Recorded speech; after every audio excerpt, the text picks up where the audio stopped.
Hi everyone, my name is Cornelius Tablate and I'm here to tell you about the invention of television. Now this device is known by many names such as the boob tube, the idiot box, the small screen. In the UK they call it the telly, but for most of us we call it TV. So who invented the television? Before this inventor, many scientists have attempted to capture pictures in motion and project it in the screen. It was not until 1922 that a 14-year-old Philo Farnsworth would be inspired by a plow pulled by 3 horses. His idea was the usage of electrons being fired through a projector and being displayed in a screen. His concept would soon be the groundwork for the television. Here we see an image of Philo Farnsworth. So what is the purpose of television? Farnsworth was inspired to make a motion capturing device and project it in the screen. This was done before by another scientist named John Logie Baird, which used a mechanical process to project motion pictures. His method would be the usage of spinning discs and light to capture an image in motion. Farnsworth wanted to do it by using an electronic process. His idea would soon lead to the development of the first electronic television. Today the concept still stands, although we have gone from using bulky cathode ray tubes to using small digital computer chips. Projecting motion pictures in a screen is still the foundation of television. So what are the features of television? How does it work? So when Farnsworth first invented the television, he used what was called an image dissector. The image dissector was used via 2 tubes, a sending tube and a receiving tube. When Farnsworth and his team of engineers tried this, they used a glass slide with the straight line as the image to be projected. The glass slide was then put in between a lamp and the image dissector. In another room, the line appeared first blurry. Then this was focused by Farnsworth and the first televised image was born. This all happened in 1927. Now here is a sketch of the image dissector. This was drawn by Farnsworth when he was 14. Eventually, this sketch would turn into this. Now, eventually there would be improvements that would be implemented into the television. In the 30s, there was the iconoscope, which was invented by Vladimir Zworykin in 1931. This iconoscope used a better cathode ray gun and provided sharper focus and clearer images. Here we see Vladimir Zworykin with his iconoscope. Since then, improved cathode ray tubes came out and improved better quality for future televisions to come.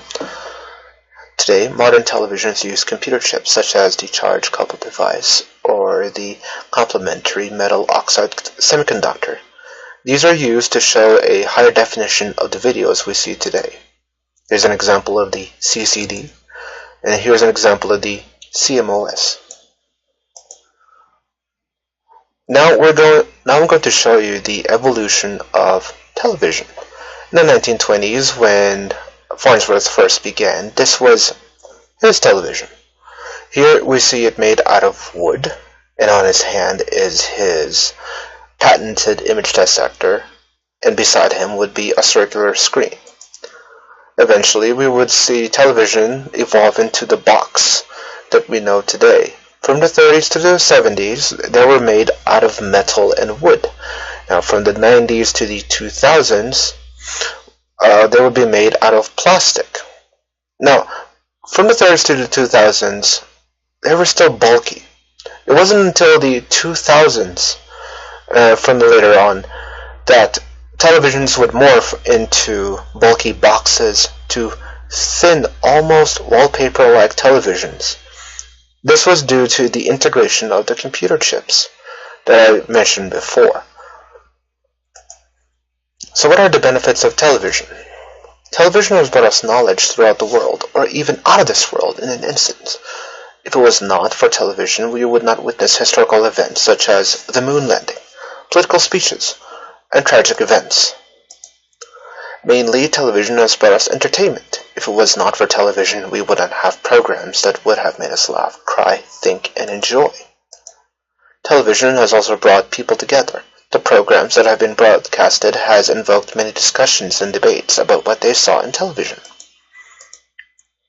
Now, television does have its own consequences.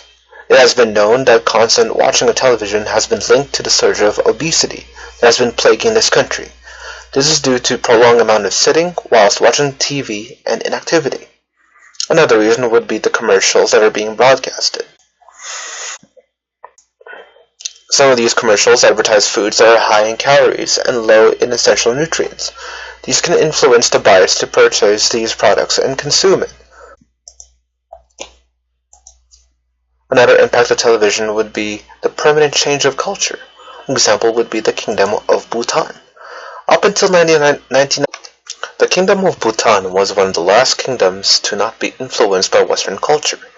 In June of 1999, King Singye Wangchuk introduced television and the internet to the ancient kingdom for the first time.